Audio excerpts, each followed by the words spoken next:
Clara's fingers bled through her torn gloves as she clawed at the frozen earth. Not digging for food anymore. Digging a hole to die in. 20 below zero. No food for 3 days. The town had buried her reputation 18 months ago. Now she figured she'd finish the job herself. Then hoofbeats. A stranger's voice cut through the wind. I need a mother for my girls. You need to live. That's the trade. She looked up at the man who would change everything, or destroy what little she had left. Subscribe now. Follow Clara's journey to the very end and comment your city below. Let me know how far this story travels. Montana Territory. January 1878. The shovel slipped from Clara's hands. She didn't pick it up. Couldn't. Her fingers had stopped working somewhere between the 10th and 20th strike against frozen ground. Damn you, she whispered. Not to the shovel, not to the cold, to herself. 18 months. 18 months of fighting, and this was how Clara Jane Whitmore would die on her knees in the snow. 3 potatoes in her pocket, talking to herself like a madwoman. Daniel would have laughed. You and your pride, he'd say. Gonna be the death of you, Clara Jane. He was right. He was always right. And he was dead. She heard the horse before she saw it. Her hand found the shovel again, not as a tool, as a weapon. A rider came over the ridge. Big man. Good horse. Too good for these parts. You Clara Whitmore? She tightened her grip. Who's asking? Jacob Callahan. The name hit her like a fist. Every woman in Montana knew that name. The Callahan Ranch. Cattle. Horses. Money. His wife died 2 years back, scarlet fever. Left him with 2 girls and a silence so heavy the whole territory felt it. I know who you are, Clara said. What I don't know is why you're on my land. He dismounted, walked toward her like he had all the time in the world, stopped 10 feet away and looked at her. Really looked at her bleeding hands, her hollow cheeks, her cabin with no roof. When's the last time you ate? None of your business. 3 days? 4. I said, I got a proposition. Clara's laugh came out sharp, ugly. I ain't that kind of woman, Mr. Callahan. I know exactly what kind of woman you are. His voice didn't change, steady as stone. You're the kind who'd rather die than beg. The kind who's been digging her own grave because asking for help feels worse than freezing. She said nothing. What could she say? He'd described her exactly. I got 2 daughters, Jake said. Lucy's 9, Rosie's 6. Their mama's been gone 2 years. He paused, took a breath. They're forgetting things, Mrs. Whitmore. How to laugh without feeling guilty. How to let someone hold them. Lucy barely speaks anymore. Rosie? His voice caught. Just for a second. Rosie asked me last week if I remembered what Mama's voice sounded like. I couldn't answer her. Clara's chest tightened. I need someone to teach them how to be soft again, Jake continued. Someone who knows what hard looks like. Someone who won't break. You don't know me. I know you've been up here 18 months while the whole town waited for you to die. I know Marshall Thornton spread lies about you after your husband's accident and you stayed anyway. I know you got more spine than any man in Millbrook. Clara flinched at Thornton's name, the man who owned the lumber company, the man who started the Whispers. She pushed Daniel into dangerous work. She wanted more than a poor man could give. God punished her for her pride. You know Thornton, she asked. I know what he is. Then you know he won't let this go, whatever this is. Let me worry about Thornton. Jake reached into his saddlebag, pulled out a bundle, set it on the ground between them. Food, blankets, medicine, take it whether you say yes or no. I don't want charity. It ain't charity, it's an advance. On what? 1 month. You come to the ranch, help with the girls. Teach them whatever you know, reading, writing, how to be kind again. I'll pay you $30 a week, room and board. $30. More than Daniel ever made. More than she'd seen in 18 months. After 30 days, Jake said, if it suits us both, I'll ask you proper. Marriage. Legal. You'd have my name, my protection. The girls would have a mother. The wind howled. Clara's hands shook, not from cold anymore. Why me? Her voice came out smaller than she wanted. You could have anyone, younger, prettier, without a reputation that... I don't want younger or prettier. Then what do you want? Someone my girls can learn strength from. His eyes held hers. Gray, steady, certain. Someone who knows what it costs to keep standing when everything says fall down. Clara looked at the bundle on the ground, at her bleeding hands, at the cabin behind her, 4 walls and no roof, no food, no hope. Pride makes a poor blanket, Clara Jane. Her mother's voice. Dead 10 years, but still clear. 1 month, she heard herself say. 1 month. And I don't share your bed, not until I decide. If I decide. I sleep downstairs. Have since Mary Ellen passed. Couldn't stand the empty. The admission hung between them. 2 broken people trying to make something whole. I don't cook fancy, Clara said. We ain't fancy people. I won't pretend to be something I'm not. Wouldn't ask you to. She bent down, picked up the bundle. It was heavier than she expected. I need to get my things. I'll help. I can manage. I know you can. He didn't move. But you don't have to. Not anymore. They rode double, Clara's arms around his waist because there was nowhere else to put them. He was warm, solid, alive. She'd forgotten what that felt like, being close to someone breathing. Hold tight, Jake said. Trail's rough. I know how to ride. Never said you didn't. Silence. Then, everything you own in that bag. Clara thought of the spare dress, her mother's Bible, Daniel's photograph, the only proof he'd ever existed. Everything that matters. The ranch house appeared as the sun hit the mountains. 3 stories. 2 chimneys smoking.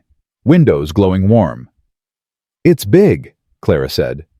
Built it for a family. And now? Now it's too quiet. The front door flew open before they reached the porch.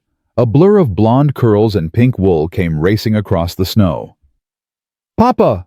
Papa! Jake dismounted, caught the small body as it launched at him. Easy, Rosie girl. Got someone with me. The child Rosie peered around her father's shoulder. Blue eyes, round cheeks, smile like sunrise. Who's that? This is Mrs. Whitmore. She's gonna stay with us a while. Like a visit. Like more than a visit. Rosie studied Clara with the intensity only children have. You have red hair. I do. Mama had yellow hair, like mine. Clara's throat tightened. I bet it was beautiful. It was. Rosie's voice dropped. I can't remember exactly what it looked like anymore. Lucy says that's okay, but I don't think so. There it is, Clara thought. The first crack. Jake set Rosie down. His face had gone tight. Another figure stood on the porch, taller, darker, still as stone. Lucy, Jake said. Come say hello. Lucy didn't move. Her eyes gray like her father's, hard, like winter fixed on Clara. Is she the cursed woman? The words hit like a slap. Lucy May.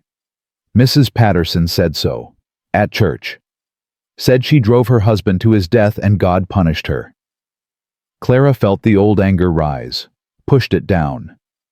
Lucy. Jake's voice went quiet, dangerous quiet. Where'd you hear that? Everyone says it. Everyone's wrong. How do you know? Because I know what a lie sounds like, and I know what truth looks like. He put his hand on Clara's shoulder. First time he'd touched her. This is truth. Mrs. Whitmore is staying. You will be respectful. We clear... Lucy's chin lifted. You can't make me like her. Never asked you to like her. Asked you to be respectful. Those ain't the same thing." Mother and daughter stared at each other. No, Clara corrected herself. Father and daughter. But Lucy's eyes held something old, something that had seen too much. "Fine," Lucy said finally, "but I'm watching." She turned and walked inside. Didn't look back. Rosie tugged at Clara's skirt. "Don't worry about Lucy. She's like that with everyone since Mama died. She used to be nice." "I'm sure she was. She was my best friend." Rosie's voice wobbled. "Now she barely talks to me. She says talking about Mama makes Papa sad, so we can't do it." Clara knelt in the snow, eye level with this small hurting child. "Can I tell you a secret?" Rosie nodded solemnly. "Sometimes talking about people we miss is exactly what we should do. Because that's how we keep them alive. In here." Clara touched her own chest. "You understand." Rosie's lip trembled. "I want to talk about Mama." "Then you can. Anytime. I'll listen. Promise." "Promise." Rosie threw her arms around Clara's neck.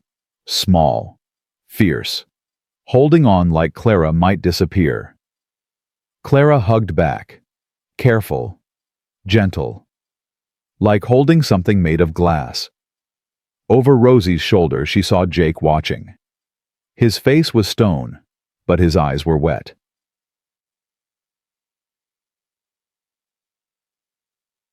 Inside was warm, cluttered, alive in the way empty houses never are.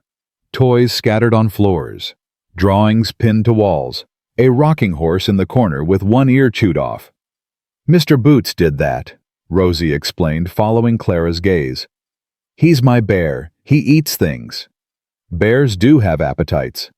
He's not a real bear." Rosie dropped her voice. "But don't tell him." Clara almost smiled. Almost. "Where do I sleep?" Jake gestured down the hall. "Room off the kitchen. Small, but it's got a window. Spring mornings you can see the whole valley." "I'll manage." "Didn't say you wouldn't." He paused. "Girls need supper. You hungry?" Clara's stomach answered before she could. Loud, embarrassing. Jake's mouth twitched. Not quite a smile.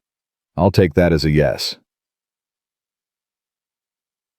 Supper was beans and cornbread. Simple, hot. The best meal Clara had eaten in months. Rosie chattered through the whole thing about her dolls, her drawings, the snowman. She wanted to build the rabbit she'd seen yesterday. Lucy said nothing, ate with her eyes on her plate. Every few minutes she'd glance at Clara like she was measuring something. "She's waiting for me to fail," Clara realized. "Waiting for proof that I'm everything they said I was." Fair enough. Clara had spent 18 months waiting for the same thing. "Mrs. Whitmore." Clara looked up. Rosie was staring at her with those huge blue eyes. "Yes." "Do you know any songs?" The question hung in the air. Lucy's fork stopped moving. "I know a few," Clara said carefully. "Why, Mama used to sing us to sleep, every night. She had—" Rosie's voice cracked. "She had the prettiest voice, like bells Papa said, like bells in church." Jake set down his cup. His knuckles were white. "But I can't—" Rosie's eyes filled with tears. "I can't remember how the songs go anymore. I try and it's just gone. And Lucy won't sing because she says her voice isn't like Mama's and—" "Rosie." Lucy's voice was sharp. "Stop. I just want to remember." "Well, you can't." Lucy shoved back from the table. "She's dead. She's dead and she's not coming back, and singing won't change that." She ran. Footsteps pounding up the stairs. A door slammed. Rosie sobbed. Jake sat frozen, face gray. Clara stood. "Which way is her room?" Jake looked at her. "You don't have to—" "Which way?" "Top of the stairs. End of the hall." Clara walked. Each step felt heavy. What was she doing? She didn't know these children. didn't know their grief, had no right to intrude on pain this deep, but she kept walking anyway. The door at the end of the hall was closed. Clara knocked. "Go away. It's Mrs. Whitmore." "I said go away." Clara tried the handle, unlocked. She pushed it open. Lucy sat on the bed, knees pulled to her chest, face wet. In her hands, she clutched a small photograph, a woman with yellow hair and a gentle smile. "I said, I heard you." Clara stepped inside, closed the door behind her. "I'm not very good at doing what I'm told." "That's what they say about you." "They say a lot of things about me. Most of it's lies." "How do I know you're not lying now?" Clara crossed to the bed, sat on the edge, not too close. "You don't. That's the thing about trust. Can't prove it ahead of time. You just have to decide." Lucy wiped her face with the back of her hand, angry at herself for crying. "I don't trust you. I know. I don't want you here. I know that too." "Then why are you still sitting there?" Clara looked at the photograph in Lucy's hands. The woman, Mary Ellen, had kind eyes, a soft mouth, the kind of face you'd want to come home to. "Because your mama looks like someone worth remembering." Lucy's breath caught. "And because your sister needs to remember, and you need to let her." "I can't." Lucy's voice broke. "Every time Rosie talks about Mama, I see her face. I see her lying in that bed calling for Papa, and he wasn't there. He wasn't there, and I was, and I couldn't do anything, I just watched her." The words dissolved into sobs. Clara didn't think, just moved, pulled this broken child into her arms and held on. Lucy fought at first, pushed, struggled, then collapsed, crying harder than she probably had since the funeral. "I was there," Lucy gasped. "I was there and she kept asking for him and I didn't know what to do. You were 7 years old. I should have done something. You were 7. I tried to make her drink water but she couldn't swallow, and I tried to cool her face but the fever wouldn't stop." Clara's own eyes burned. "That wasn't your fault. None of that was your fault. Then why does it feel like it was?" Clara pulled back, looked at this girl, this child who'd carried a woman's burden for 2 years. Because that's what grief does. It makes us believe we could have changed things, that if we'd been better, faster, stronger, we could have saved them. She tucked a strand of dark hair behind Lucy's ear. "Your husband told me the same thing once, after my husband died. I thought if I'd been different, if I'd wanted less, he'd still be alive." "Was it true?" "No. Daniel died because a tree fell wrong, because the lumber company didn't bother checking for rot, because a man named Thornton cared more about money than safety." Clara's voice hardened. "But they couldn't blame Thornton. He's rich, so they blamed me instead." Lucy stared at her. "That's not fair." "No, it ain't." "Is that why you were on that ridge, because they blamed you?" "Partly. Mostly I was there because I was too proud to leave, too stubborn to let them win." "Did it work?" Clara smiled. Sad. "True. I almost froze to death digging a hole for 3 potatoes. You tell me." Lucy was quiet for a long moment. Then slowly she held out the photograph. Her name was Mary Ellen. She made the best apple pie. She sang Amazing Grace every night. And Lucy's voice wavered. "She smelled like lavender. I'm scared I'll forget that too." Clara took the photograph, studied the gentle face. "Tell me more." "What?" "Tell me everything, every memory, every detail, and I'll help you remember." "Why would you do that?" "Because someone should have done it for me." Clara handed back the photograph. "I lost my husband, Lucy, and not one person in Millbrook let me talk about him. They just wanted me to disappear, pretend he never existed." "That's cruel." "Yes, it is." Clara stood. "I'm not going to be cruel to you, even if you hate me, even if you never trust me. I won't make you forget your mama." She walked to the door, stopped. Rosie needs to hear about her mother, about the songs and the apple pie and the lavender. She needs you to tell her. What if it hurts? It will hurt. That's how you know it matters.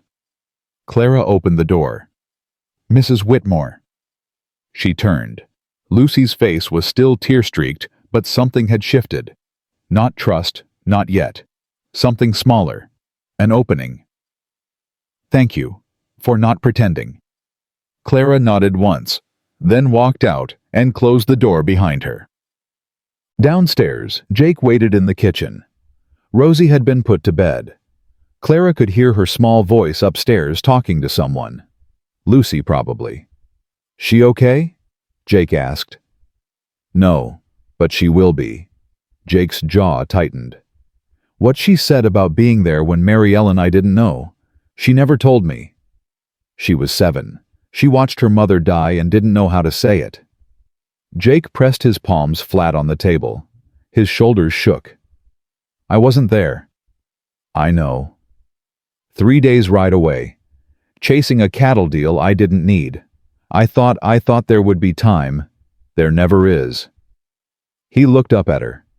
This strong, wealthy, powerful man reduced to a father who'd failed. How do I fix it? You don't. You just keep showing up. Every day. Until they believe you won't leave again. And if they don't believe, you show up anyway. Silence. The fire crackled. Somewhere upstairs, a door opened and closed. Thornton. Jake's voice changed. Harder now. You mentioned him earlier. Clara's stomach tightened. What about him? He started the rumors about your husband. Yes. Why? Because Daniel died in one of his logging sites. A tree fell, rotten through. Should have been cut down months before. Clara's hands clenched. Thornton knew, everyone knew, but he didn't want to pay for proper inspections, so he blamed me instead, said I pushed Daniel into dangerous work, that my ambition killed him. And people believed it. People believe whatever's easier. Believing me meant questioning Thornton, and Thornton owns half the town. Jake stood, walked to the window. His reflection stared back at him, a man making calculations. He owns the lumber company, the general store, got interests in the bank. I know. He's also got debts he thinks no one knows about. Owes money to men in Helena who don't forgive easy. Clara stared at him. How do you know that? Jake turned. His face was different now. Not the quiet rancher, something sharper. Because I own the bank. The words landed like stones. You what?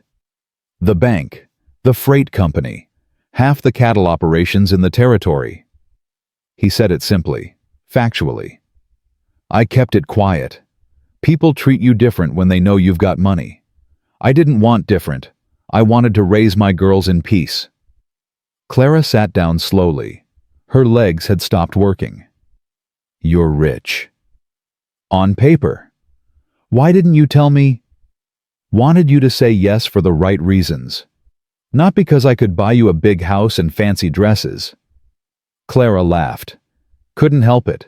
A strange, broken sound. I said yes because I was starving. I know. He sat across from her. But you didn't say yes when I first asked. You thought about it, asked about the girls, made conditions. A gold digger would have just grabbed. Maybe I'm a smart gold digger. Maybe. His mouth twitched. Don't think so, though. Why not? Because you went upstairs to comfort a child who hates you instead of staying down here making nice with me. Clara had no answer for that. Thornton's going to come after us, she said finally. When he finds out I'm here. That you're that we're, let him come. You don't understand. He destroyed me. 18 months of watching everything fall apart because one man decided I was easier to blame than himself. I understand fine. Jake leaned forward. He destroyed you because you were alone. You're not alone anymore. I've been alone a long time. I'm used to it. Getting used to something doesn't make it right. The fire popped. Sparks flew up the chimney. 1 month, Clara said. That was the deal. Still is. And if Thornton makes trouble before then... Jake's eyes met hers. Gray. Steady. Something underneath that looked like hunger, not for her body, but for something harder to name. Then we handle it together. That's what this is, Clara. Whatever else we figure out, the girls, the marriage, all of it, we handle it together. Or not at all. Clara thought about the ridge, the frozen ground, the grave she'd been digging. She thought about Rosie's arms around her neck and Lucy's tears against her shoulder. She thought about Daniel, dead in the dirt, and Mary Ellen dead in her bed, and all the ways grief carves holes in people that never quite fill. Together, she said. Jake nodded. Get some sleep. Tomorrow's gonna be long. He stood, walked toward the stairs, stopped. Clara. First time he'd used her name. It felt different in his mouth. Warmer. Yes. Those flowers on your pillow, Rosie put them there. Pressed ones from a book Mary Ellen made. She wanted you to have something pretty. Clara's eyes stung. They're columbines, Mary Ellen's favorite. He climbed the stairs. His footsteps faded. Clara sat alone in the kitchen, listening to the wind outside the creak of the house, settling the soft sounds of children sleeping above her. She walked to her small room. Found the flowers on the pillow, columbines faded purple carefully arranged. She sat on the bed's edge, flowers in her palm, and let herself feel it, the hope she'd been fighting. It was dangerous. It was stupid. It was everything that had gotten her hurt before. But it was there anyway. Growing. Stubborn as she was. 1 month, she told herself.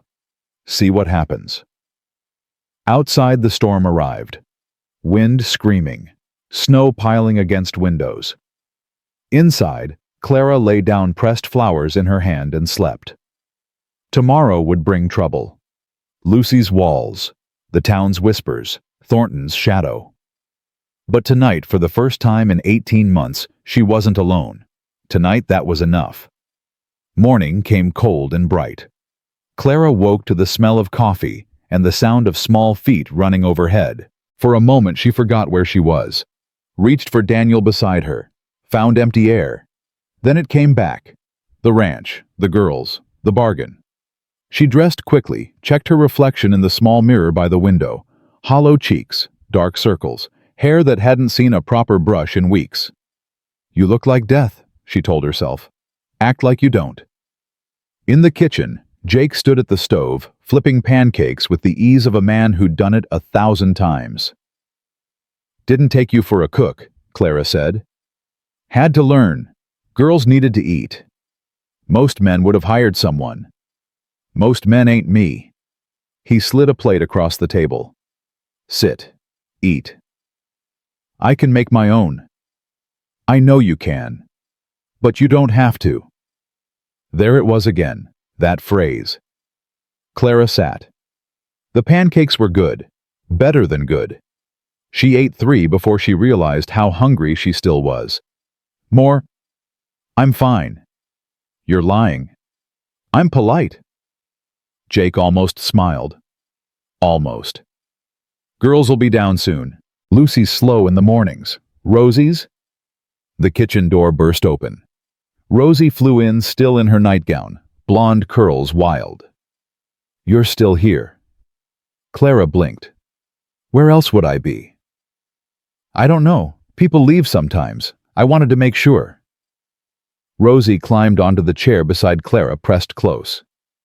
Your hair is pretty. Can I touch it? Rosie? Jake's voice held warning. It's all right. Clara leaned down. Go ahead. Small fingers reached up, touched the auburn strands. It's soft, like a horse's mane, but prettier. Thank you, I think. Mama's hair was yellow, like corn silk, but this is nice too. Rosie pulled her hand back, suddenly serious. Are you staying forever? Clara's throat tightened. I don't know yet, sweetheart. But you might. I might. Good. Rosie nodded firmly. I asked God last night to make you stay. He usually listens when I ask nice. Jake turned away. His shoulders were shaking, laughing or crying, Clara couldn't tell. Lucy appeared in the doorway. She'd dressed herself, dark dress hair pulled back tight. Too neat for a 9-year-old. Too controlled. Morning, Lucy, Clara said. Lucy walked past her without a word. Sat at the far end of the table. Stared at her plate. Lucy May, Jake said. Mind your manners. Morning. One word. Flat as stone. Clara let it go. Rome wasn't built in a day. I thought we might do lessons today, she said. Reading, writing, whatever you girls are working on. Rosie bounced. I'm learning my letters. I know A through G. That's wonderful. Lucy knows all of them. She can read whole books. That's even more wonderful. Lucy's fork scraped her plate. I don't need lessons from you. Lucy. What? The girl's eyes snapped to her father. She's not a real teacher. She's just... She stopped. Whatever word she'd been about to say stayed behind her teeth. Just what? Clara asked quietly. Lucy's chin lifted. Nothing. Say it. Clara. Jake started. No. Let her say it. Clara folded her hands on the table. What am I, Lucy? The girl's face flushed. Her jaw worked. You're just someone Papa found. Someone nobody wanted. Someone cursed. Lucy flinched. That's what they say, isn't it, in town? That I killed my husband with my wanting. That I'm bad luck. Clara kept her voice steady. You think if you get too close, whatever I have might rub off on you. I didn't say that. You didn't have to. Silence. Rosie's eyes went wide, darting between them. Clara stood, walked to Lucy's end of the table, crouched beside her chair. I'm not cursed, Lucy. I'm just sad. There's a difference. How do you know? Because if I was really cursed, your father would have frozen to death on that ridge yesterday instead of finding me, and you and Rosie would be alone. Clara held the girl's gaze. Bad luck doesn't save people. It just hurts them. Lucy's eyes glistened. She looked away. Think about it, Clara said. She stood. Now, lessons. Both of you. Kitchen table in 10 minutes. She walked out before anyone could argue. The morning passed in fits and starts. Rosie was eager, bright, hungry for attention. She showed Clara every letter she knew, sounded out simple words, beamed at every bit of praise. Lucy sat apart. Did the work Clara assigned, reading passages, writing sentences, but offered nothing more. Every answer was short. Every look was guarded. Clara let her be. Pushing would only make it worse. Around midday, Jake came in from the barn. Snow dusted his shoulders. His face was tight. Storms passed, but another's coming. 3 days, maybe 4. That bad? Worse. We need supplies before it hits. I'm taking the wagon to town. Clara's stomach dropped. Town? Millbrook. Only place close enough. I know what Millbrook is. Jake pulled off his gloves. You don't have to come. Yes, I do. Clara. If I hide, they win. They'll say you're keeping me locked up. That you're ashamed. She lifted her chin. I won't give them that. Jake studied her. Something shifted in his expression. Respect, maybe. Or worry. It won't be easy. Nothing worth doing ever is. Papa? Rosie tugged at his sleeve. Can I come? Please. I want to show Mrs. Whitmore the candy store. Rosie. Please, please, please. Lucy looked up from her book. I'll go too. Everyone stared at her. What? Lucy closed the book. Someone has to watch Rosie. She'll wander off. I don't wander. You wandered into the pig pen last month. That was an accident. Jake held up his hand. Fine. Everyone goes. But you stay close. Both of you. Understood? Yes, Papa. Yes, Papa. Clara wasn't sure if this was better or worse. Having the girls there meant witnesses. It also meant more people to protect. She caught Jake's eye. He gave her a small nod. Together then, whatever came. The ride to Millbrook took an hour. Rosie chattered the whole way about the snow, the horses, the clouds, a dream she'd had about a talking rabbit. Lucy sat silent, watching the road. Clara watched the town approach. Watched the church steeple rise against the gray sky. Watched the windows of houses she used to know. Her hands were shaking. She pressed them flat against her skirt. Nervous? Jake asked quietly. Terrified. You don't have to do this. Yes, I do. She looked at him. For me, not for them. They rolled down Main Street. Curtains twitched. Faces appeared in windows. A woman grabbed her child and hurried inside. They're staring, Rosie said. Let them stare, Clara answered. Jake pulled the wagon up to the general store. Thompson's Mercantile. The sign was faded, the paint peeling. Clara had bought her wedding dress fabric here 5 years ago. Had picked out curtains, with Daniel laughing about colors. That felt like another lifetime. They climbed down. Jake lifted Rosie, set her on the boardwalk. Lucy jumped down herself. Stay close, Jake said again. The store's bell jangled as they entered. Mrs. Thompson looked up from behind the counter. Her face went white. Mr. Callahan, I didn't expect... Her eyes found Clara. Oh. Morning, Mrs. Thompson. Jake's voice was pleasant. Dangerous pleasant. Need supplies. List is long. Of course, of course. Mrs. Thompson's hands fluttered. I'll just let me get Mr. Thompson. No need. We'll find what we need. Clara walked the aisles like she belonged there. Head high, back straight.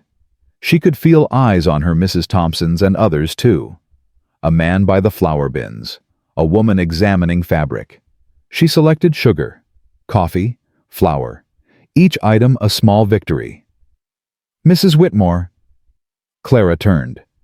A young woman stood behind her, thin, pale, dark circles under her eyes. It took Clara a moment to place her. Martha Jennings. Her husband had died in the same logging accident as Daniel. Another widow. Another woman blamed. I heard you were dead, Martha whispered. We all thought. I'm not dead. No, I can see that. Martha glanced around nervously.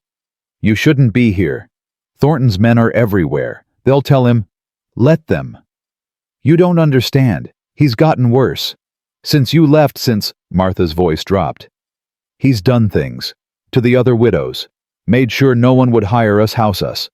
Rebecca Marsh lost her children. The county took them. Clara's blood went cold. What? Said she couldn't provide. Said she was unfit. Thornton has judges in his pocket. And you? Martha's laugh was hollow. I wash clothes, 16 hours a day. Still can't make enough. My landlord raised my rent last month, 3rd time since spring. Who's your landlord? Thornton. Of course it was. Martha, I'm so sorry. I didn't know. How could you? You were surviving. We all were. Martha touched Clara's arm. Be careful. Whatever you're doing with Callahan, be careful. Thornton won't like it. Mrs. Whitmore. Rosie's voice cut through the store. Clara turned, heart jumping. The little girl stood at the front counter, face bright. Look, they have peppermint sticks. Red ones. Rosie, not now. Please, Papa said I could have one if I was good, and I was good, wasn't I? I didn't wander once. Lucy appeared beside her sister. Her face was pale. Papa's outside. Someone came. Clara's stomach clenched. She looked at Martha, then walked quickly to the front of the store. Through the window she could see Jake on the boardwalk. He wasn't alone. A man stood facing him. Big, well-dressed, silver watch chain glinting on his vest, handlebar mustache, small eyes. Marshall Thornton. Clara's hand found the door, pushed it open. Keeping peculiar company, Callahan. Thornton's voice carried, loud enough for the gathering crowd to hear. Didn't think you were the type to take in strays. What I take in is my business.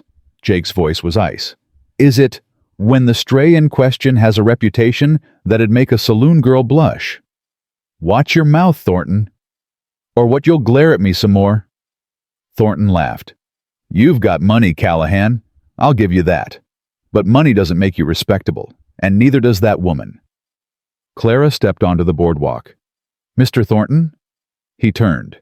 His eyes swept over her, slow, insulting. Mrs. Whitmore, my. I thought you'd crawled off somewhere to die. Sorry to disappoint. Not at all. I always enjoy a good resurrection story. He smiled, teeth too white. Though I wonder, does Mr. Callahan know what he's getting? Does he know about your husband? About the ambition that killed him? My husband was killed by a rotten tree that should have been cut down months before. A tree on your land, in your lumber operation. The smile didn't falter. Is that the story you're telling now? It's the truth. The truth. Thornton shook his head. The truth, Mrs. Whitmore, is that your husband was a reckless man who took a job too dangerous for his skills because his wife wanted things he couldn't afford. The truth is that 5 men died that day because of poor judgment, theirs and yours. Clara's hands shook. She pressed them against her sides. The truth, Mr. Thornton, is that you ignored safety reports. You cut corners. You knew those trees were dangerous, and you sent men up anyway, because paying for proper inspections would have hurt your profits. Thornton's smile hardened. Be very careful, Mrs. Whitmore. Or what? You'll spread more rumors, turn more people against me. Clara stepped closer. You already destroyed my life once. What else is there? There's always more to lose. Thornton's eyes flicked to Rosie standing wide-eyed in the doorway. Pretty little girl. Shame if something happened to her. Jake moved so fast Clara barely saw it. One moment he was beside her. The next he had Thornton by the collar, slamming him against the store's support post. You threaten my daughter again, Jake said, voice low and deadly. And I will end you. Papa! Rosie's voice was terrified. Get your hands off me, Callahan. There are witnesses. Good. Let them witness. Jake leaned closer. I know about your debts, Thornton. I know about the money you owe in Helena. I know about the bank loans coming due. And I know that if I decide to call them in, you're finished. Thornton's face went gray. You wouldn't. Try me. A long moment passed. Then Jake released him, stepped back. Thornton straightened his coat. His hands were shaking. This isn't over. No, it isn't. Jake's eyes were ice. But the next time you come near my family, it will be. Permanently. Thornton turned and walked away. His steps were quick, unsteady. The crowd parted for him. No one spoke. Clara let out a breath she didn't know she'd been holding. Papa! Rosie ran to Jake, threw her arms around his legs. Papa, are you okay? I'm fine, Rosie girl. He picked her up, held her close. I'm fine. Lucy stood frozen in the doorway. Her face was white. Let's go home, Clara said quietly. We have enough supplies. Jake nodded. They loaded the wagon in silence. The crowd watched, but kept their distance. As they pulled away from Millbrook, Clara looked back once. Thornton stood on the corner watching them go. Even from a distance, she could see the hatred in his eyes. He won't forget this, she said. No. He'll come back. Harder. I know. Jake's jaw was tight. Let him. You meant it about his debts. Every word. Clara was quiet for a moment. You could have told me that you had that kind of power over him. Didn't want you to stay because I could protect you from him. Wanted you to stay because you wanted to. That's... Clara shook her head. That's either very noble or very stupid. Probably both. Despite everything, Clara almost smiled. Rosie had fallen asleep against Jake's shoulder. The confrontation had exhausted her. But Lucy... Lucy was watching Clara with new eyes. Not warm exactly, but considering, like she was solving a problem she hadn't known existed. "You stood up to him," Lucy said suddenly. Clara turned. "Yes. Everyone's scared of Mr. Thornton, even Papa a little, but you weren't." "I was terrified." "You didn't look terrified." "That's the trick, Lucy. Being brave doesn't mean you're not scared. It means you're scared and you do it anyway."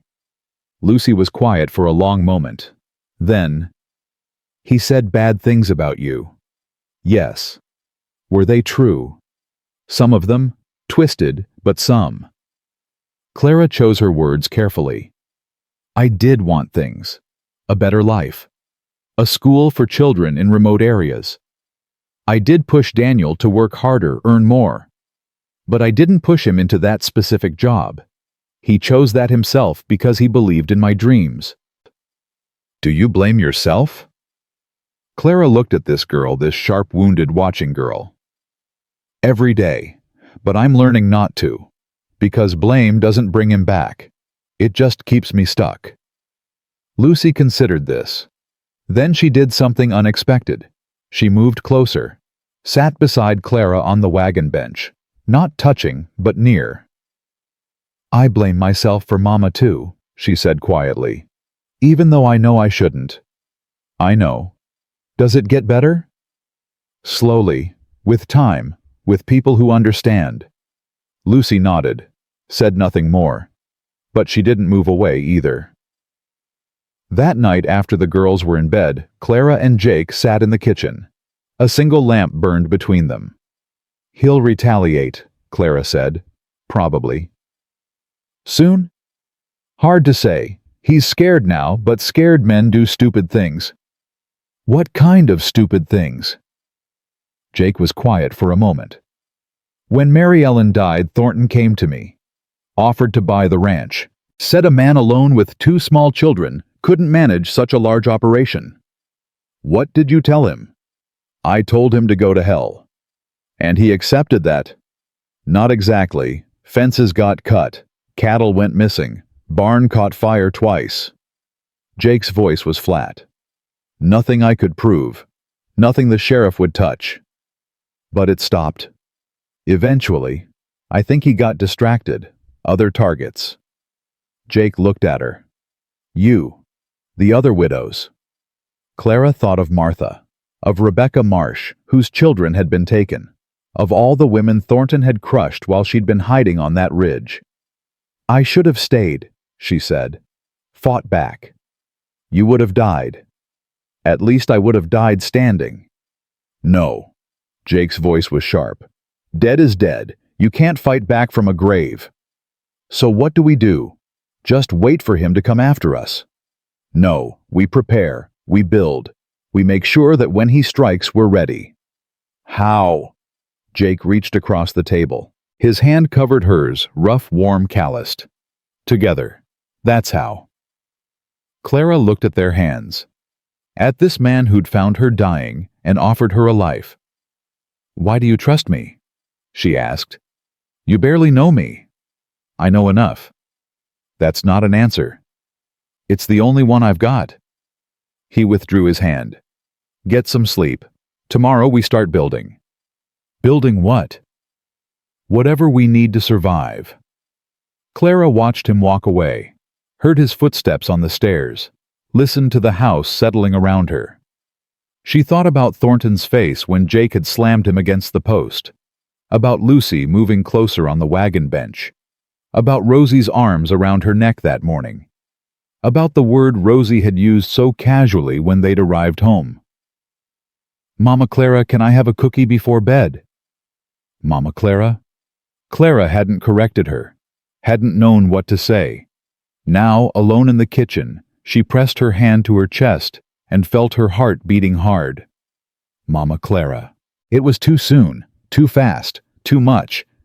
But it was there anyway. Growing, taking root. Clara went to her small room, lay down on the narrow bed, and stared at the ceiling until exhaustion took her. Outside, the wind picked up. The second storm was coming. Inside, something else was building too. Something that scared her more than Thornton ever could. Hope. 2 weeks passed. The second storm came and went. Then a third. Clara fell into the rhythm of the ranch like she'd always been there. Mornings with the girls' lessons, chores, the small battles of daily life. Afternoons helping where she could. Evenings by the fire reading aloud while Rosie dozed and Lucy pretended not to listen. It wasn't peace exactly, but it was close. Rosie had started calling her Mama Clara openly now. Clara still didn't know how to feel about it. The word hit her chest like a fist every time. But she'd stopped correcting her. Lucy remained guarded, but the walls were cracking. Small things, a shared smile over Rosie's antics, a question about a word in her book, an evening when Lucy fell asleep against Clara's shoulder and didn't pull away when she woke. Progress. Slow, but real. Then the letter came. Jake found it nailed to the barn door one morning. No envelope, no signature. Just words cut from newspaper and pasted onto rough paper. Send her back where she came from, or everyone pays. Clara stared at it. Her hands were steady. Inside, everything shook.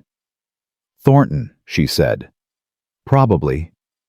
What do we do? Jake crumpled the paper, threw it in the fire. Nothing. He wants us scared.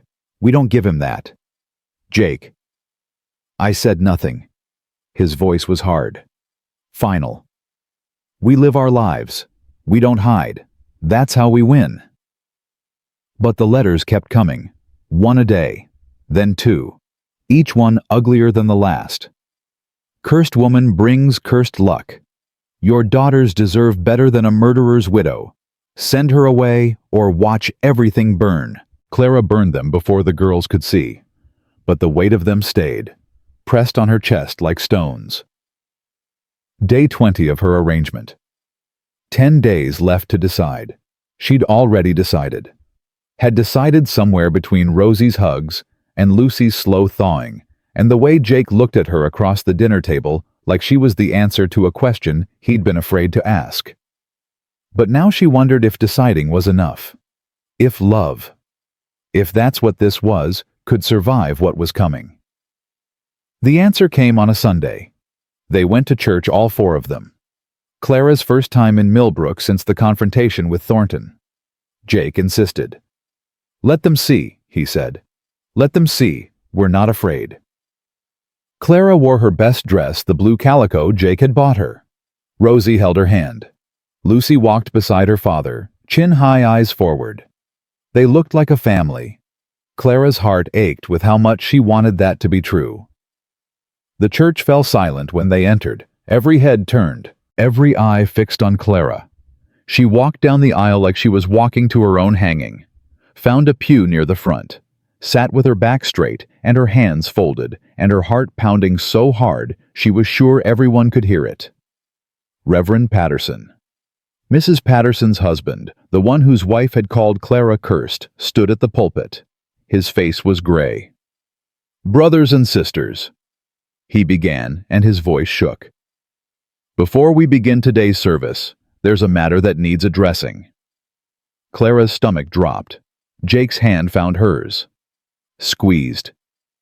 It has come to my attention, Patterson continued, that there are concerns about the company being kept by one of our congregation, about the message it sends to our community. What concerns? Jake's voice cut through the church like a blade. Patterson flinched. Mr. Callahan, please. No, you brought it up. Say it plain. Marshall Thornton rose from a pew near the back. His suit was immaculate. His smile was poison. Allow me, Reverend. He walked forward, each step measured. The concern is simple. Mrs. Whitmore, or whatever she's calling herself now, is a woman of questionable reputation. She drove her husband to his death. She was cast out of this community for good reason. And now she's attached herself to one of our wealthiest citizens, worming her way into his household, corrupting his children. That's a lie. Clara's voice came out stronger than she felt. Is it? Thornton's eyes glittered. Your husband died 18 months ago. In that time, you've lived alone on a ridge, refusing honest work, refusing to leave.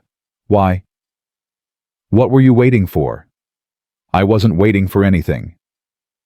You were waiting for an opportunity. And when Jacob Callahan rode up with his money and his motherless daughters, you saw your chance. That's enough. Jake stood. His voice shook with barely contained rage. You're twisting everything. Am I? Thornton turned to face the congregation. This woman has been living under Mr. Callahan's roof for 3 weeks, sharing his table, caring for his children, and we're meant to believe it's all innocent, that she hasn't manipulated him, seduced him. Gasps rippled through the church. Clara felt her face flame. I haven't. The evidence speaks for itself. Thornton's voice rose. Ask yourselves what kind of woman moves into a man's house without marriage? What kind of woman lets his children call her mother? What kind of woman? The kind who had no other choice. Clara was on her feet. She didn't remember standing. You want to talk about evidence? Let's talk about evidence. Let's talk about the logging site where my husband died. Let's talk about the safety reports you ignored. Let's talk about the 5 men who died because you were too cheap to pay for proper inspections. Thornton's face went red. You have no proof. I don't need proof. Everyone in this room knows what you are. They've just been too scared to say it. Clara. Jake's voice was warning. She didn't stop. You destroyed me, Thornton. You destroyed Martha Jennings and Rebecca Marsh and every other woman who lost someone in that accident. You took our grief and you twisted it into shame, and you did it because you were afraid. Afraid that if we talked, if we asked questions, the truth would come out. The truth? Thornton laughed. The truth is that you're a gold-digging whore who... Jake moved, fast. His fist connected with Thornton's jaw with a crack that echoed through the church. Thornton stumbled. Fell. Blood dripped from his split lip. Papa! Rosie screamed. The church erupted. People shouting, moving, pressing forward. Someone grabbed Jake. Someone else pulled Clara back. Order, order! Reverend Patterson's voice was lost in the chaos. Thornton climbed to his feet. His eyes were wild. You'll regret that, Callahan. You'll all regret this. Get out. Jake's voice was deadly quiet. Get out of this church. This isn't over. It's over when I say it's over. Thornton wiped blood from his mouth, looked at Clara with hatred that made her blood run cold. Town meeting, he said. Tomorrow night. We'll settle this properly. Let the community decide if they want a woman like her in their midst. He turned and walked out. The doors slammed behind him. Silence. Then whispers. Then the slow rustle of people turning to stare at Clara. She stood frozen. Jake's hand found her arm, steadied her. Let's go, he said quietly. They walked out together. The girls followed Rosie, crying, Lucy pale as snow. No one tried to stop them. No one said a word. But Clara could feel their eyes. Judging, condemning, making up their minds. The ride home was silent. Rosie sobbed against Clara's shoulder. Lucy stared straight ahead, hands clenched in her lap. Jake drove like a man heading to war.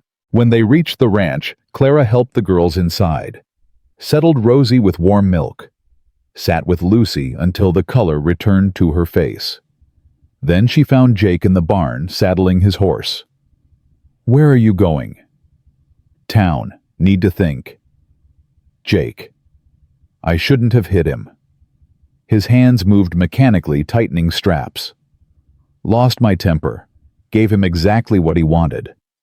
He called me. I know what he called you. Jake's voice cracked. And I'd do it again. But it was still a mistake. Clara stepped closer. What happens tomorrow? Town meeting. They'll vote. Whether to accept you or not. And if they vote against me... Jake finally looked at her. His eyes were hollow. Then I don't know. You'd let them decide after everything. It's not about letting, it's about... He stopped, shook his head. I need to think. He mounted the horse, looked down at her.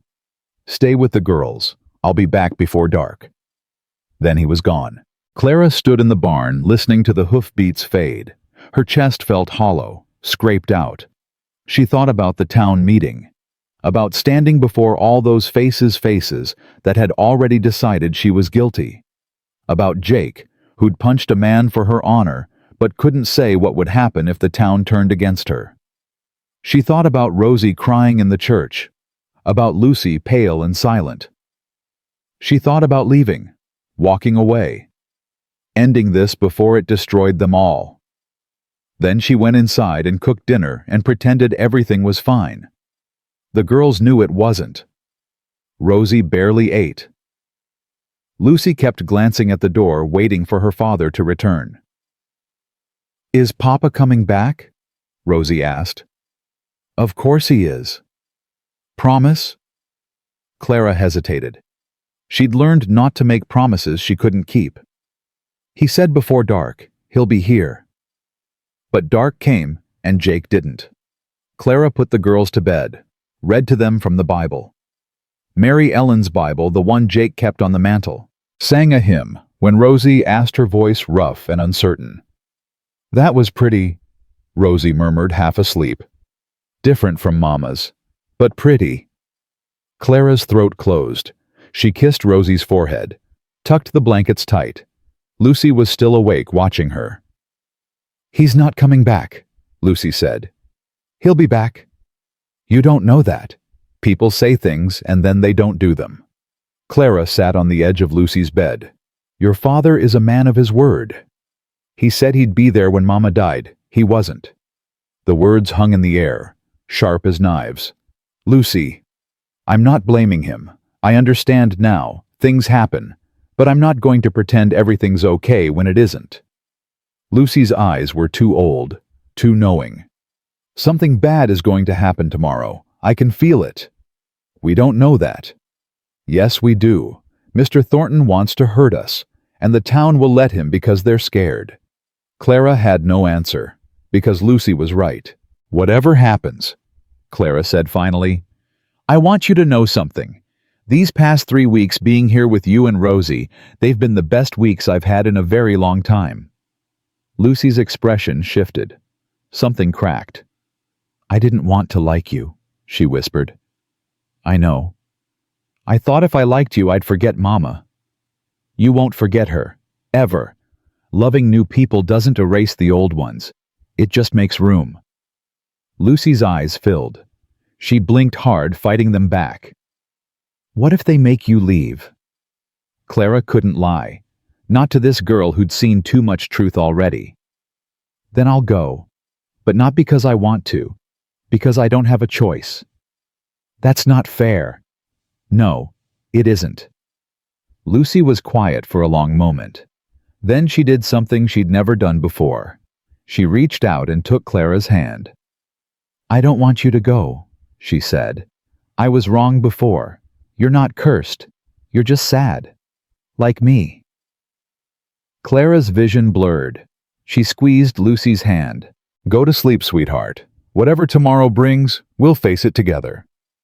She waited until Lucy's breathing evened out. Then she went downstairs and sat by the cold fire and waited for Jake to come home. He arrived near midnight. Clara heard the horse, then his boots on the porch. He came through the door slowly, like a man carrying something heavy. "Where were you?" "Riding. Thinking." He sat across from her. His face was haggard. "I went to see some people, men I trust. Asked what they thought about tomorrow.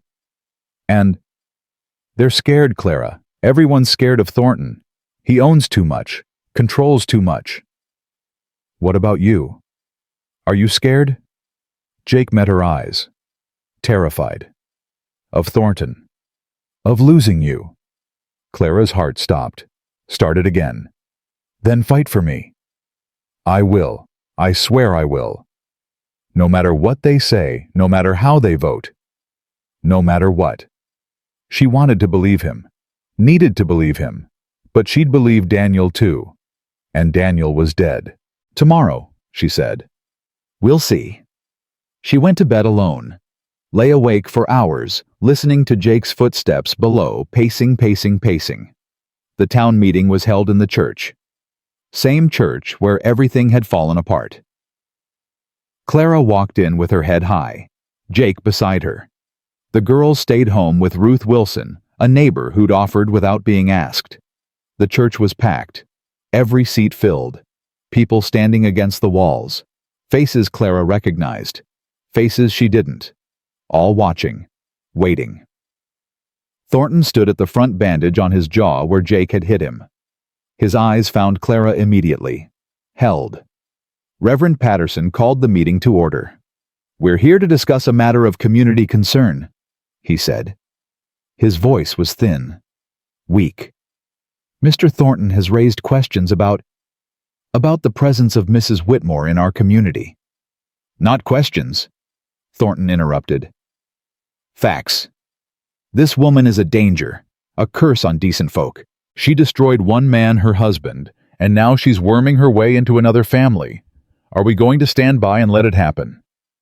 "She hasn't done anything wrong." A voice from the crowd, Martha Jennings, standing in the back, face pale but defiant. "She killed her husband."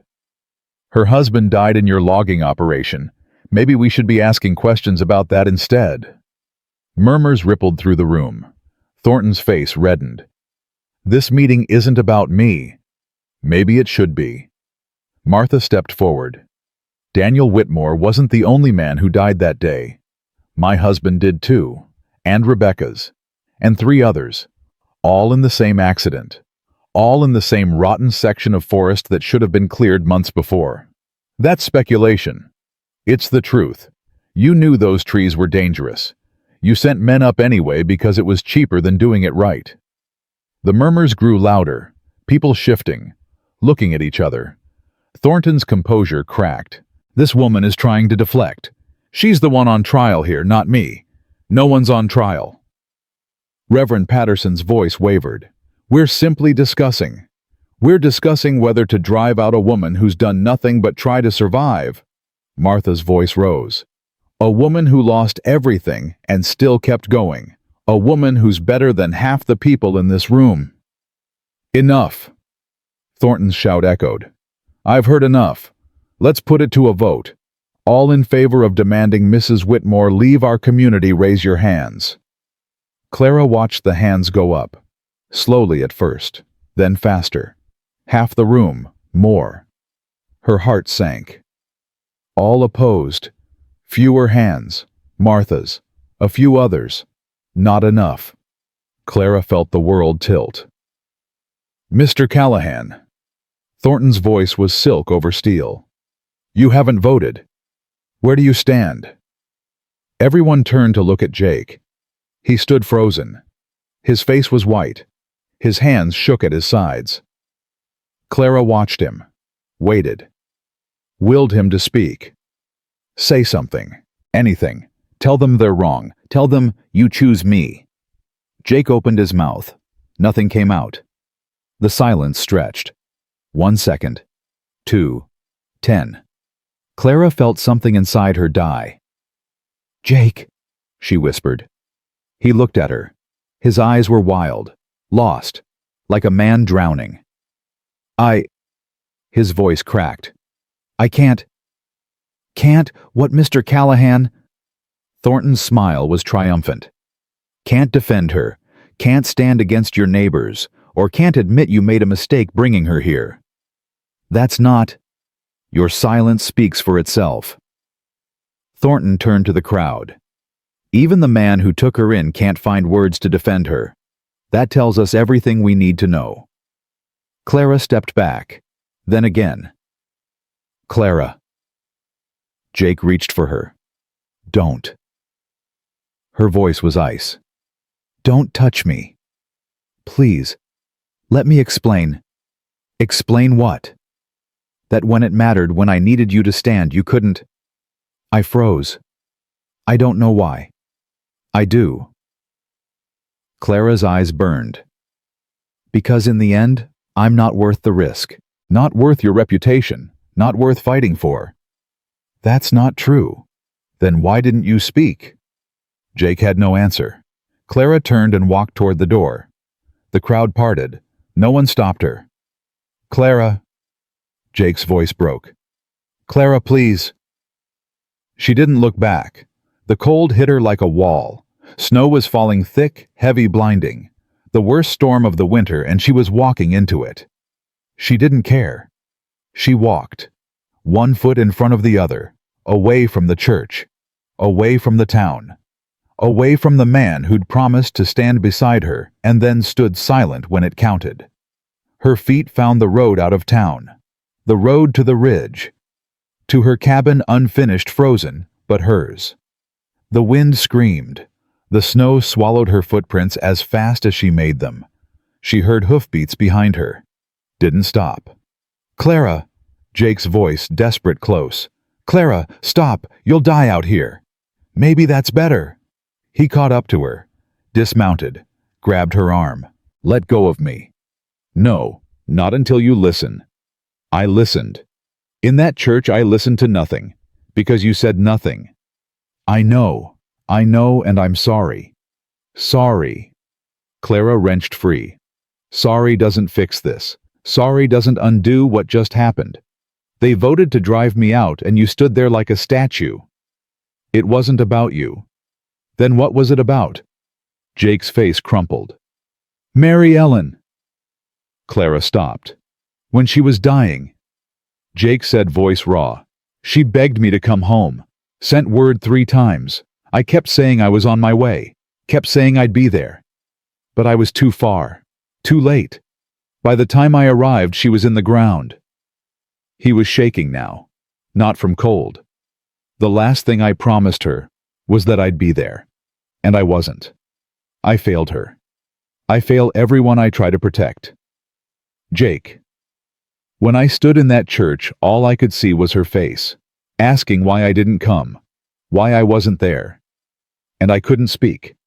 I couldn't make my voice work. It was like being trapped in a nightmare I couldn't wake from. Clara's anger flickered, dimmed. "You should have told me."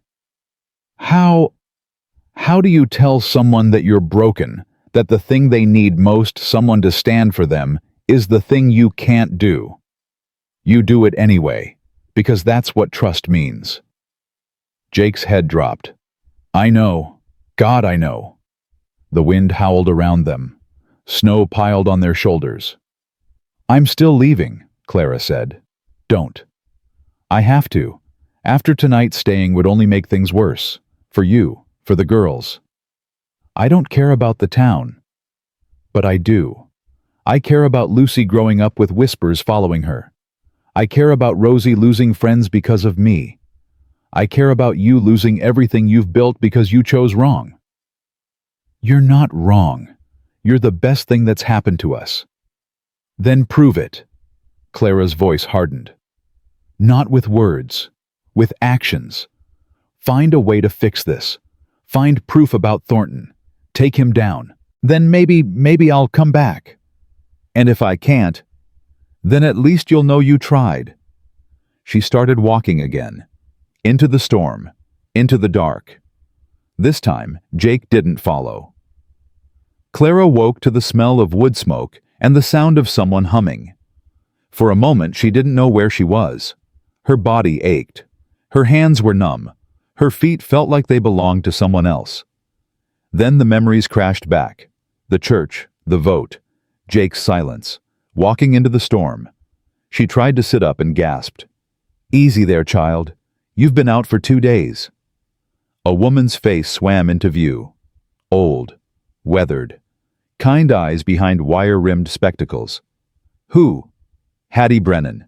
Run the boarding house on the edge of town." The woman pressed a warm cup into Clara's hands. "Drink. You're half frozen still." Clara sipped. Broth hot and salty. Her stomach cramped with hunger. "How did I?" "My boy found you. 1/4 mile from your old cabin, face down in a snowdrift. Another hour you'd have been dead." Clara closed her eyes. She hadn't meant to die. Had she? Maybe she had. "Your man's been looking for you," Hattie continued. "Jacob Callahan, Rode through here twice yesterday asking everyone if they'd seen you. He's not my man? That's so. Hattie's voice was dry. Funny. Way he was carrying on, I'd have sworn different. Clara said nothing. The broth burned her throat going down. Heard what happened at the church, Hattie said, settling into a chair beside the bed. Heard Thornton made quite a show of himself. He won. Did he? Hattie tilted her head. Way I see it, he showed his hand. Got half the town to vote against a woman who's done nothing wrong. That's not winning. That's making enemies. Doesn't feel that way. Never does. Not at first. Hattie took the empty cup from Clara's hands. But the truth has a way of coming out. Always does. Sometimes it just needs a little help. Clara looked at this stranger who'd saved her life. Why are you helping me? You don't know me. I know Thornton. That's enough. Hattie's face hardened. My husband died in his mines, 20 years ago before he moved into lumber. Same story, ignored safety warnings, blamed the workers, paid off the right people. I'm sorry. Don't be sorry. Be angry. Anger keeps you alive. Clara thought about that. About the fire that had burned in her chest for 18 months, keeping her going when everything said stop. What happened to you? She asked. After your husband died. I survived, found work, built a life. Hattie's smile was thin. Wasn't easy, wasn't pretty. But I'm still here, and Thornton spent 20 years looking over his shoulder wondering when I'd come for him. And will you come for him? Maybe, if the right opportunity presents itself. Hattie stood. Rest now, you'll need your strength for what's coming. What's coming? But Hattie was already gone. Clara slept. When she woke again it was dark and there were voices in the next room. Can't just barge in here, Mr. Callahan. I'm not leaving until I see her. Jake's voice, desperate, raw. Clara's heart clenched. She needs rest. I need to know she's alive. She's alive. Now go. Please. Mrs. Brennan, please. Just let me see her. 1 minute. A pause. Then footsteps approaching. Clara closed her eyes. Pretended to sleep. The door opened. She felt him there, his presence filling the small room like heat from a fire. Clara. She didn't move. I know you're awake. I can tell by your breathing. Damn him. She opened her eyes. He stood in the doorway, hat in hands, face haggard. He looked like he hadn't slept in days. Good. Say what you came to say, she said. He stepped closer, dropped to his knees beside the bed. I'm sorry. You said that already. I'll say it every day until you believe me. Words, Jake. Just words. Then let me show you. He reached into his coat, pulled out a folded paper. I found something. About Thornton. Clara's eyes narrowed. What kind of something? Safety reports, from the logging operation, from the day Daniel died. He unfolded the paper, held it up. Signed by the foreman stating that the section was unsafe. Recommending closure, dated 3 weeks before the accident. Clara's breath caught. Where did you get this? Will Tucker. The name meant nothing to her. He was there that day, Jake continued. Worked the same crew as Daniel, survived the accident. Thornton paid him to keep quiet. Then why is he talking now? Because I offered him more, and because... Jake's voice dropped. Because his guilt was eating him alive. He watched 5 men die. He's been living with that for 18 months. Clara sat up slowly. Her body screamed in protest. She ignored it. This report. It proves Thornton knew. It proves he was warned 3 weeks before, and he sent men up anyway. That's not proof of murder. No, but it's proof of negligence. Criminal negligence. Enough to open an investigation. Enough to make people ask questions.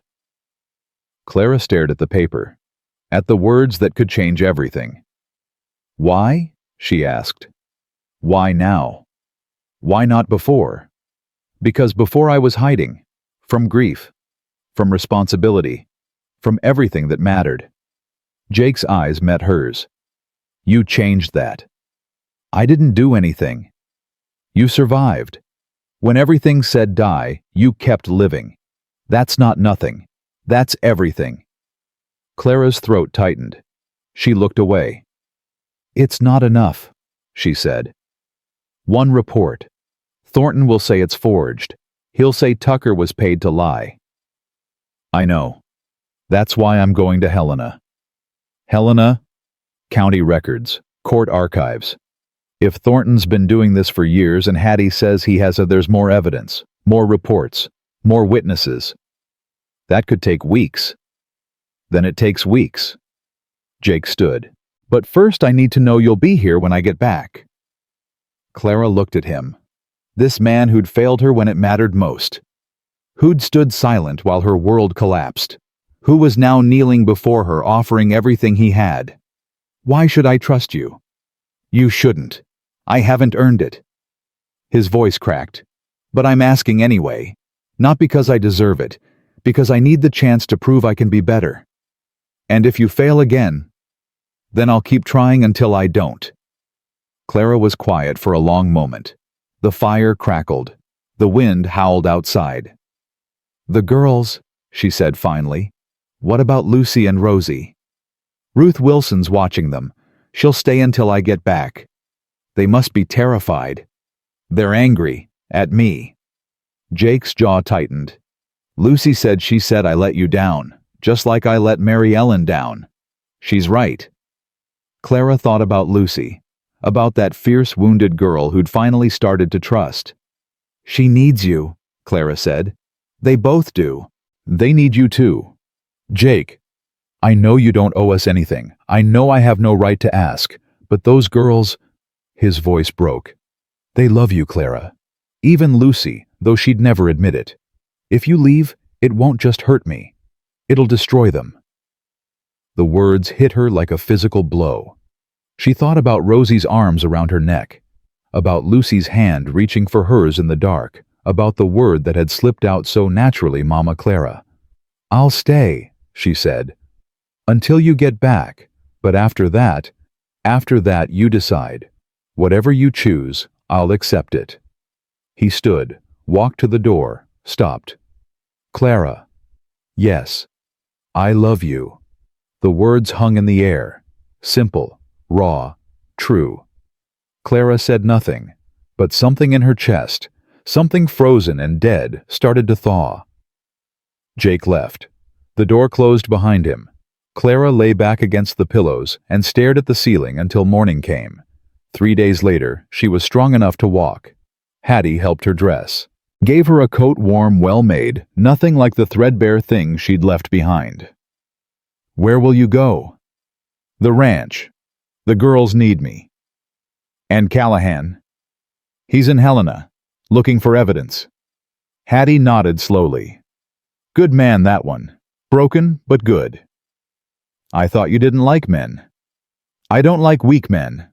There's a difference. Hattie pressed something into Clara's hand. A small pouch. Money. Not much, but enough to get you started if things don't work out.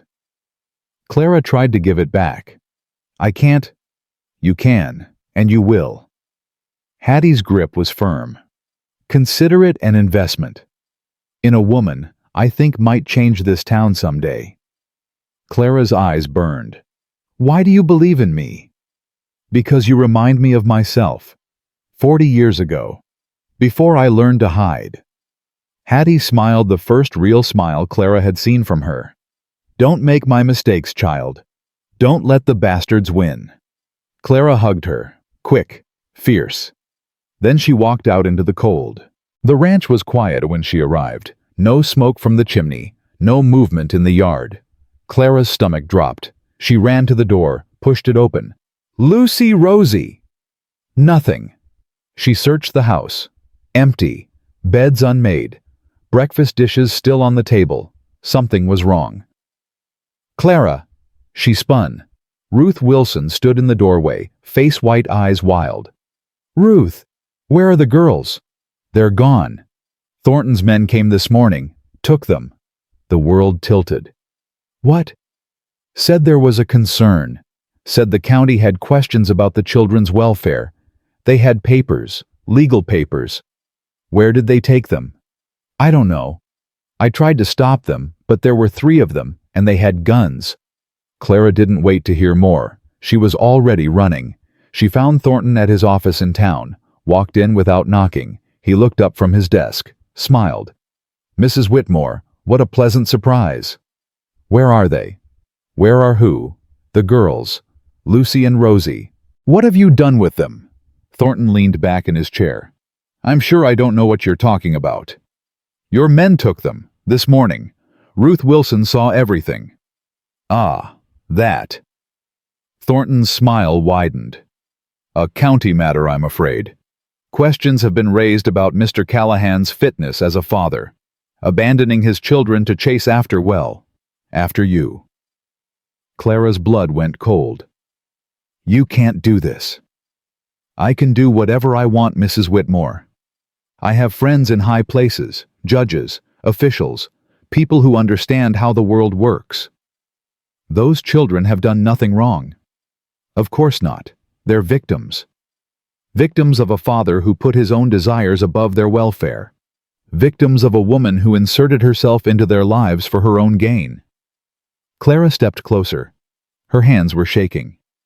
Where are they? Thornton stood, walked around the desk, stood close enough that she could smell his cologne-expensive cloying. They're safe. For now. In the care of proper guardians who will ensure they're raised correctly. You mean people you control? I mean people who understand their place. His eyes glittered. Unlike you. Clara's hand moved before she could stop it, slapped him hard across the face. Thornton didn't flinch, just smiled wider, a red mark blooming on his cheek. Assault, in front of witnesses. He nodded toward the window where faces peered in from the street. That won't help your case, Mrs. Whitmore. I don't care about my case. I care about those girls. Then leave. Leave Millbrook. Leave Montana. Go somewhere no one knows you and start over. He leaned closer. Do that, and I'll make sure the children are returned to their father, unharmed. And if I don't, then things will get complicated. For everyone. Clara stared at him.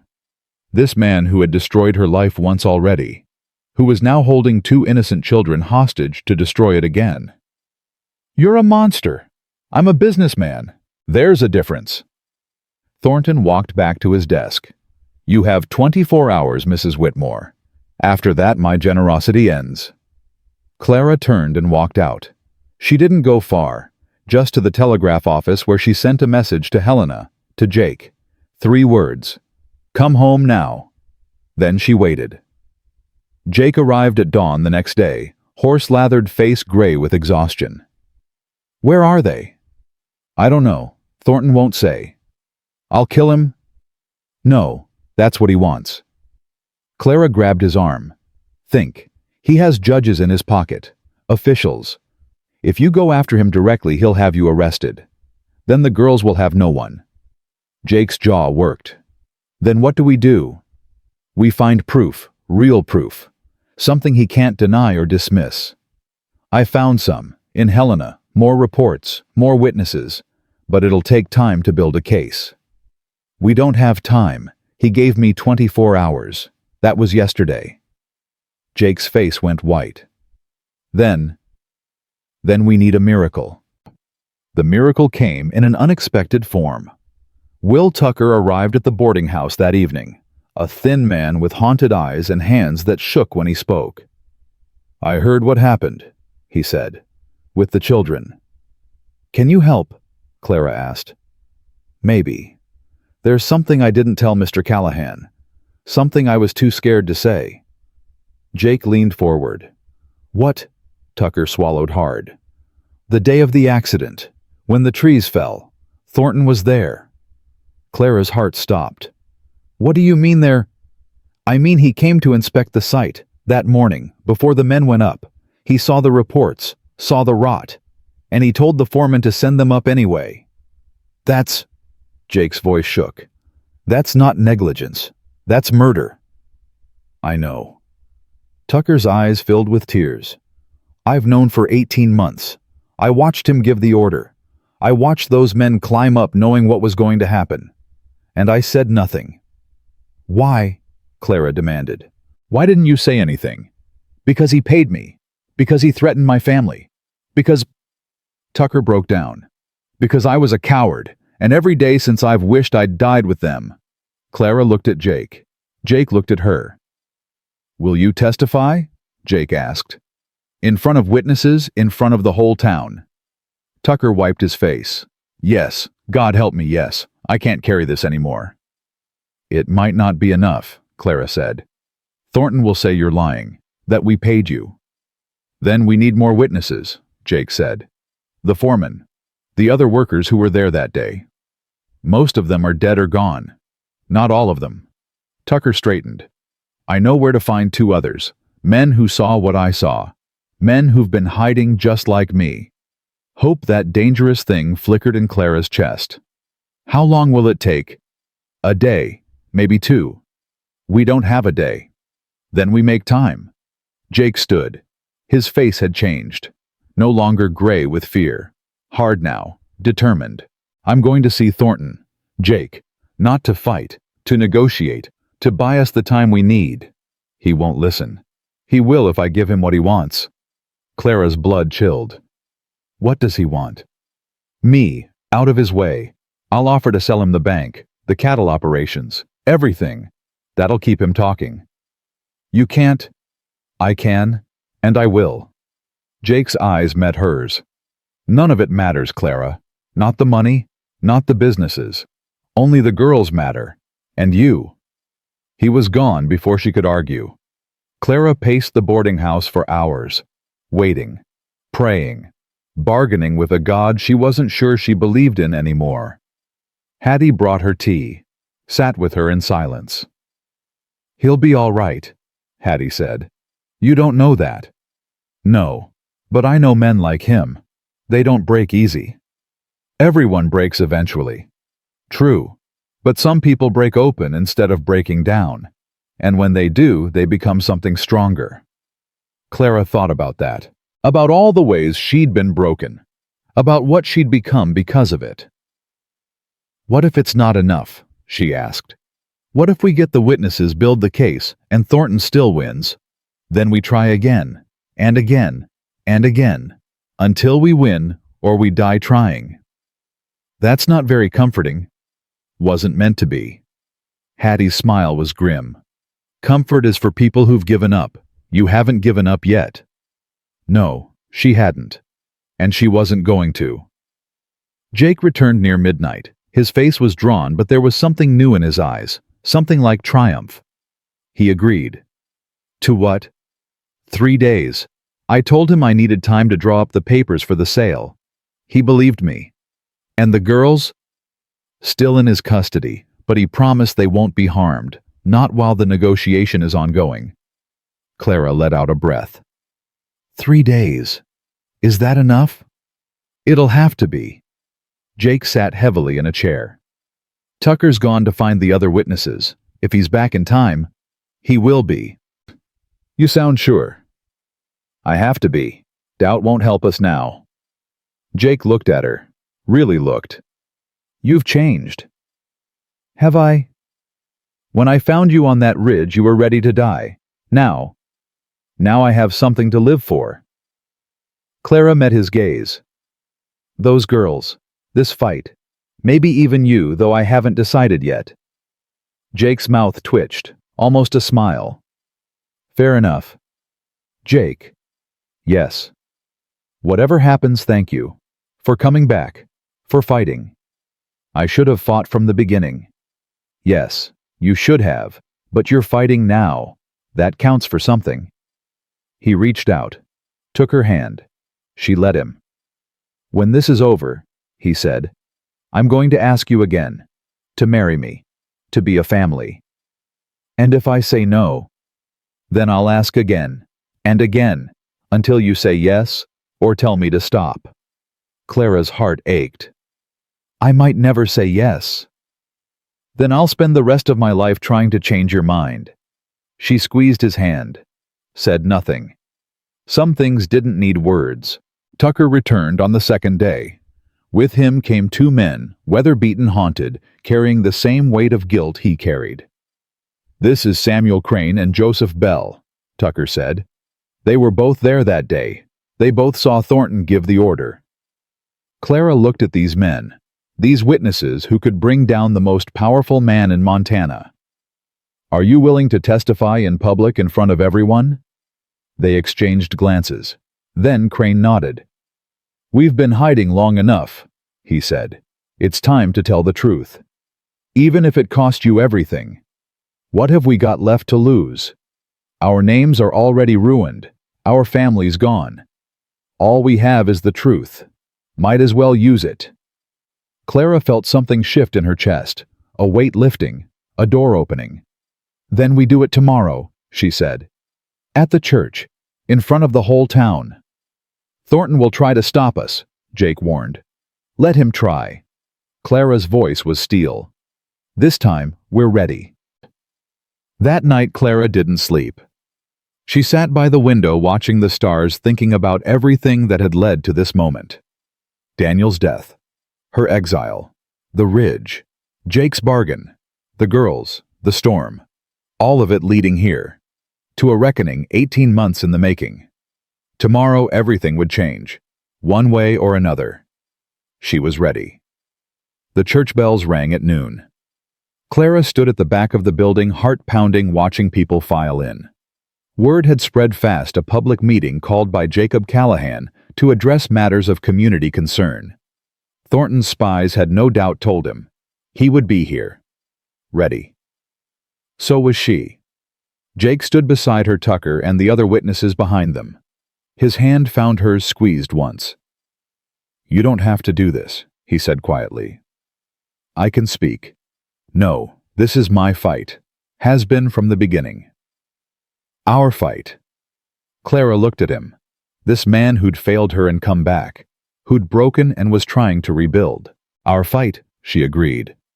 They walked in together. The church fell silent. Every head turned. Clara saw Martha Jennings near the front, face pale but determined. Hattie Brennan in the back, arms crossed, eyes sharp. The Reverend Patterson at the pulpit, looking like he wished he were anywhere else. And Thornton. He sat in the front pew, flanked by two men. His lawyers, probably. His smile was confident, triumphant. He didn't know what was coming. Clara walked down the aisle. Each step felt like a mile. She kept her back straight, her chin high. When she reached the front, she turned to face the congregation. Thank you for coming, she said. Her voice didn't shake. That surprised her. I know many of you don't want me here. I know what you've heard about me, what you believe. Murmurs rippled through the crowd. I'm not here to defend myself. I'm here to tell you the truth. About my husband's death. About the logging accident that killed him and 5 other men. About the man responsible. Thornton's smile flickered. This is absurd. We've been through this. Let her speak. Jake's voice cut through the church like a blade. You had your turn at the last meeting. Now it's hers. Clara took a breath. 18 months ago, my husband Daniel went to work at the South Ridge logging site. He didn't come home. Neither did Samuel Crane's brother, or Joseph Bell's father, or the husbands of Martha Jennings and Rebecca Marsh and 3 other women who are too afraid to be here today. She paused. Let the names sink in. We were told it was an accident. Bad luck. Wrong place, wrong time. We were told our husbands were reckless, careless, that they brought it on themselves. Her voice hardened. We were lied to. Thornton stood. I won't sit here and listen to... You'll sit down, Mr. Thornton. Clara's voice was ice. Or I'll have you removed. Gasps. Shocked looks. Thornton's face reddened. Jake stepped forward. Sheriff Taylor is outside. Along with the county marshal, They're very interested in what we have to say." Thornton sank back into his seat. His confidence had cracked. Clara could see it. "Good." 3 weeks before the accident, Clara continued, a safety inspection was conducted at South Ridge. The report which I have here, she held up the paper, states clearly that the section where those men were working was unsafe. Rotten trees, unstable ground. The recommendation was immediate closure and repair. She handed the report to Reverend Patterson. "Please, read it aloud." Patterson's hands shook as he took the paper. His eyes scanned the words. His face went gray. "Section 7 presents significant hazard," he read. "Recommend immediate suspension of operations until structural improvements can be made. Signed William Foster, Site Foreman." "That report was delivered to Marshall Thornton," Clara said. 3 weeks before my husband died." All eyes turned to Thornton. "Forgery," he spat. "A desperate woman's fabrication." "Is William Foster a fabrication?" Clara asked. "Is Samuel Crane Joseph Bell Will Tucker?" She gestured to the men standing behind her. All 3 of these men worked that site. All 3 saw what happened. And all 3 are willing to testify under oath. Tucker stepped forward. His voice was thin, reedy, but it carried. "I was there the morning of the accident. So was Mr. Thornton. He came to inspect the site personally." Thornton's face went white. "The foreman showed him the report, told him we needed to shut down, make repairs. Mr. Thornton said—" Tucker's voice broke. He steadied himself. "He said repairs cost money. Said we'd be careful. Said to send the men up anyway." "That's a lie." "It's the truth." Samuel Crane stepped forward, an older man with grief carved into every line of his face. "I heard the same thing. My brother was one of those men. He didn't want to go up. Said the trees didn't sound right, didn't feel right. But Thornton said anyone who refused would be fired. So my brother climbed, and he died." Joseph Bell spoke next, younger, angrier. "My father asked questions after the accident, started talking to people, gathering evidence. 2 weeks later, his house burned down, with him inside." The church erupted. Shouts, accusations, people on their feet. "Order." Patterson's voice cracked. "Please order." Clara raised her hand. The noise died slowly. "Marshall Thornton didn't just cause those deaths," she said. "He covered them up. He destroyed evidence. He silenced witnesses. And when that wasn't enough..." Her eyes found Thornton's. "He blamed the widows, spread rumors, destroyed reputations, made sure that anyone who questioned him would be too broken, too isolated, too discredited to fight back." She stepped closer to him. "You took my husband. You took my name. You took 18 months of my life." Her voice dropped to a whisper that somehow carried to every corner of the church. "But you didn't take me. And now everyone knows what you are." Thornton's composure shattered. "You have no proof. This is hearsay gossip, the ravings of a desperate woman and men I paid to—" He stopped. Too late. The church went silent. "Men you paid?" Clara repeated. "To do what Mr. Thornton—" His mouth worked. Nothing came out. "Sheriff Taylor?" Jake's voice rang out. "I think you have what you need." The doors at the back of the church opened. Taylor walked in, 2 deputies behind him. "Marshall Thornton," Taylor said. "You're under arrest for criminal negligence resulting in death. Additional charges may be filed pending investigation." Thornton stood. His face twisted with rage. "You can't do this. I own this town.